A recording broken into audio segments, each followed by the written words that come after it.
Chers amis, bonjour, good morning or good evening everyone. This is Adrian from ispeakspoken.com. Alors aujourd'hui, ça sera un petit peu spécial puisque comme vous le voyez, je suis accompagné, j'en perds mes mots, de Nicole. Donc Nicole from the United States of America. And Nicole is actually, we're going to talk about it, about your occupation. Mais je vais vous faire la petite intro en français, comme ça je suis sûr que tout le monde peut comprendre. On va poser à Nicole ensemble, vous allez voir 7 questions qui sont indispensables, que vous devez savoir exprimer et dont vous devez connaître les réponses en anglais. On va faire ça in English, guys, ok? Donc, je vous invite à bien écouter la vidéo, à bien comprendre les questions. Et demain, ensemble, dans une prochaine vidéo, on va décortiquer ensemble les réponses de Nicole. So, Nicole, we're going to do like a little exercise. I'm going to ask you 7 basic questions. Sure. And if you want to answer, that will be so great. And then tomorrow I will do a video and we're gonna I'm gonna analyze with the students your answers. Okay, basically. No problem. So, merci d'être ici. Et avant de commencer, vous le savez, you can subscribe to this wonderful YouTube channel by clicking on the red button right here. And you can also get your kit complet pour vous mettre ou pour vous remettre à l'anglais.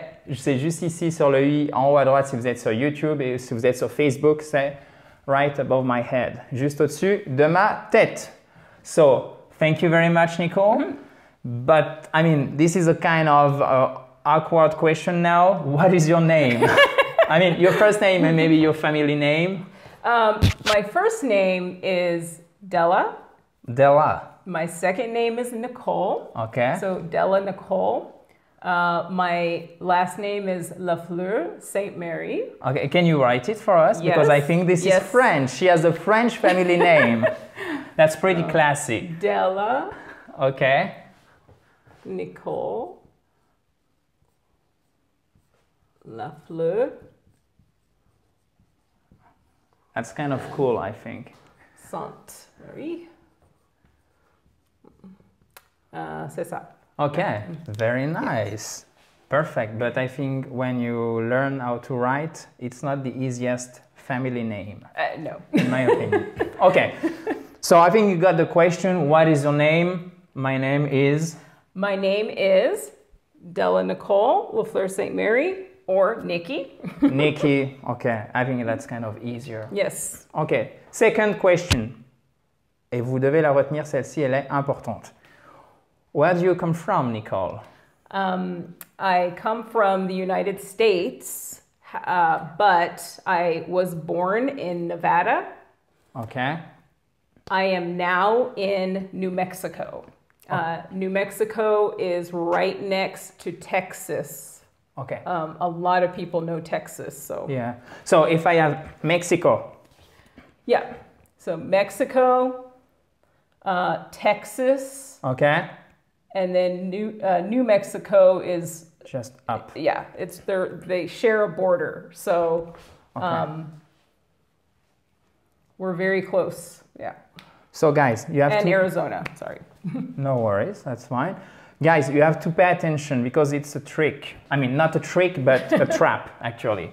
A trap is un piège. Okay. Un piège. And basically, okay. Part 1, okay, because we're going to do a second part, of course. So, Mexico, in French, is the name of the biggest city in Mexico, okay? Okay. Mexico, c'est pas Mexico, d'accord? Mexico, c'est le Mexique, country, okay? Mexique. And Nicole comes from New Mexico, which is a state. C'est un État, d'accord? Le Nouveau-Mexique. Donc, vous voyez, il ne faut pas confondre. New, and you have to capitalize, of course, the first letter. This is very important, okay? Don't forget it, please. Because we're going to talk about your occupation. On va parler de son métier, and you're going to understand why I'm saying that. Et vous allez comprendre pourquoi je dis ça. Yeah. New Mexico. Here we go. Okay. Yes. A little bit of geography never hurts. Hurts. Vous avez bien saisi le S, troisième personne du singulier, présent simple. OK. So, New Mexico. And don't forget to capitalize the first letter, ok? C'est un nom propre. Alors, capitalize, mettre en lettres capitales, d'accord? Vous voyez, il faut toujours servir, parce qu'il y a beaucoup de racines françaises, il faut toujours servir du français pour aller sur l'anglais quand ça peut nous aider. So I'm going to switch back to English. Oh, Nicole, I have a very simple question for you. Okay. I don't even know the answer in French, actually. What is today's... I think I do. Thank you very much. What is today's... Okay, don't forget this little thing. What is today's date? Quelle est la date d'aujourd'hui in French? Okay. Today's date is July 12th, 2018.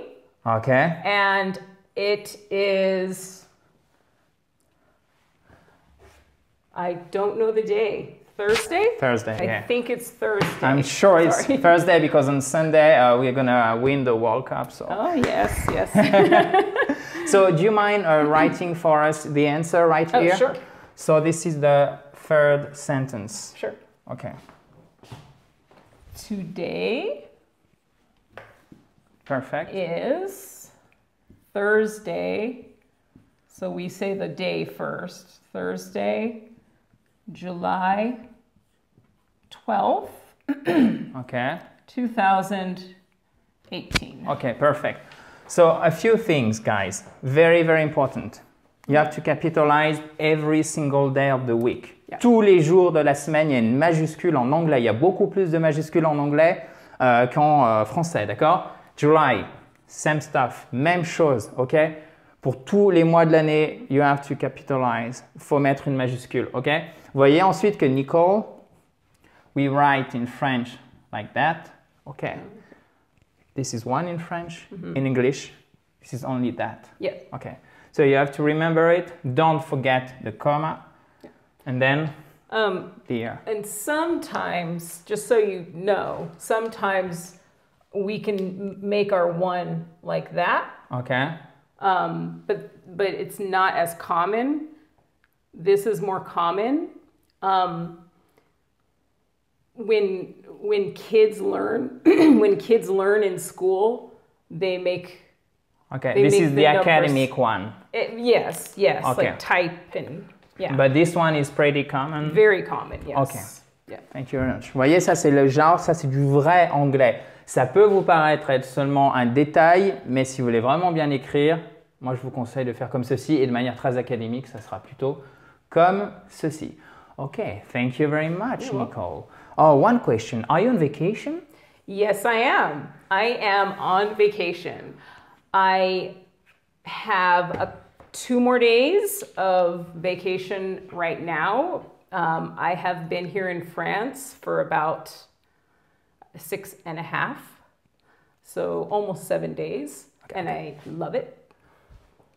Vous avez entendu le present perfect, I have been here, not I am here. Vous avez vu là, vous l'avez en direct. Tricky. Yeah, parce que quand je sais que c'est moi qui vous le dis, là, je suis sûr que vous le retenez bien.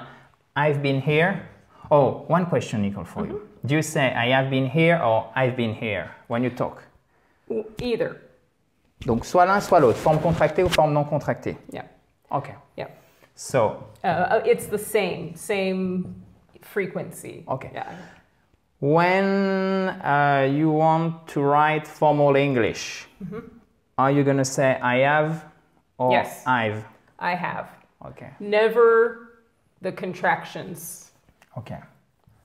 So formal English, okay, l'anglais formel, I have. Yes, no shortcuts. Exactly. Pas de raccourci, chers amis. En revanche, là, on utilise un beau present perfect pour dire I've been here for 6 days. Here we go. Okay. Please do not ever forget this present perfect. This is essential.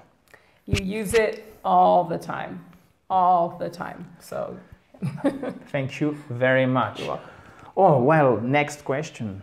What is your occupation in the US? my occupation is a teacher. I teach children about the age of 9 or 10. So in the United States, we call that elementary school. So la cour élémentaire. Cours élémentaire. Exactly. Okay. Can you say primary school? No, primary school is baby to maybe 3 years old. Okay, so it's like kindergarten. Yeah, yes. Because in English you have this German word, kindergarten, which means garden for kids, basically. Oh, okay. I didn't know. Kinder is children, okay? Kinder. Yeah. Kindergarten in German, okay? And these are for like babies, right? No. So kindergarten in the United States is for 5-year-olds. Okay, my mistake. Yes. Okay. So we call it. So the school I teach at, we would go from kindergarten to 5th grade. Okay. And how old? This is age 5. Okay. To 10 years old. Okay.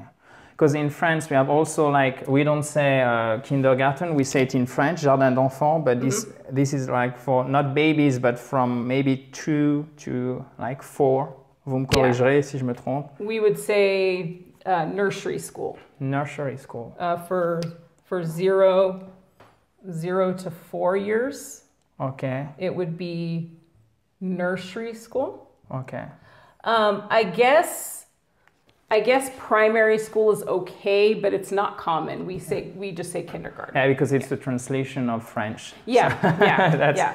But I think it means the same thing. So you have really to pay attention when you see a word in English which is like almost the same in French. You really have to pay attention. Okay, Yeah. I really wanted to show you that. Okay. Yeah. Okay. So next one is: do you have any brothers or sisters? Yes, I do. I have a twin sister. Her name is Vanessa. I have a brother, and his name is Eddie. And that's it.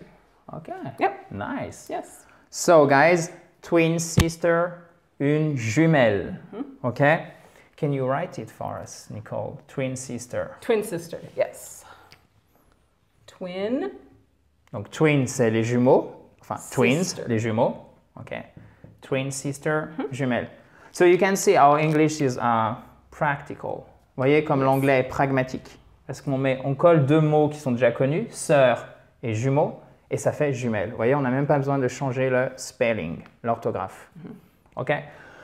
Well, last question. Mais attention, c'est la dernière question. Alors, c'est la plus tricky, mais c'est la dernière question de la partie numéro 1, puisque, bon, j'ai effacé le titre, mais on va continuer dans les prochains jours avec Nicole, avec des questions un petit peu plus élaborées pour qu'il y en ait pour tout le monde. Je sais qu'il y a des différences de niveau dans vous qui nous regardez. Donc, on essaye de vous donner un maximum de contenu pour que vous puissiez évidemment progresser. Well, Nicole, est-ce que tu parles français? Do you speak French? Je parle un peu le français. Ok. J'ai étudié seulement 4 mois. Ok. Ok. Très difficile. Ok. And how have you studied French? Comment as-tu étudié le français? In French? Or in English, whatever you want. I started with Duolingo. Very, very good program. If you don't have Duolingo, definitely do that first. It's a very good starter. Maybe. Yeah, I'm going to write it. And then I got onto the language app Tandem, which is very, very good as well. You get a lot of practice speaking in the language that you want to study. So for you guys, English, and you get very, very good at casual English because you're just chatting with people. What is casual English? I don't understand. Casual English is more like when you don't need to know perfect English.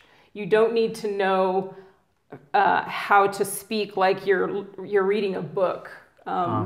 Is it like English for every day? Yes, everyday English. And you get a lot of practice on the language apps, and there are lots of them. Okay. Yeah.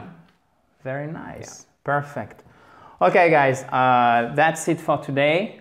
Thank you very much, Nicole. Very much appreciated. Donc, si vous avez des questions, évidemment, je pense que vous aurez de nombreuses questions. On va commenter ça. Je ne sais pas encore si je vais mettre des sous-titres pour la vidéo. Vous me direz en fonction, mais je sais que vous vouliez des cours un peu plus en anglais. Donc, voici. Thank you very much, guys. If you have any questions, vous mettez ça juste en bas. And if you want to subscribe to this wonderful YouTube channel, you can do it right here next to Nicole. There is the red button. Just click on it. Thank you again. Appreciate it. And we will meet again for the second part. Excellent. Okay. Bye-bye. Bye, guys. Have a nice day. Talk to you soon.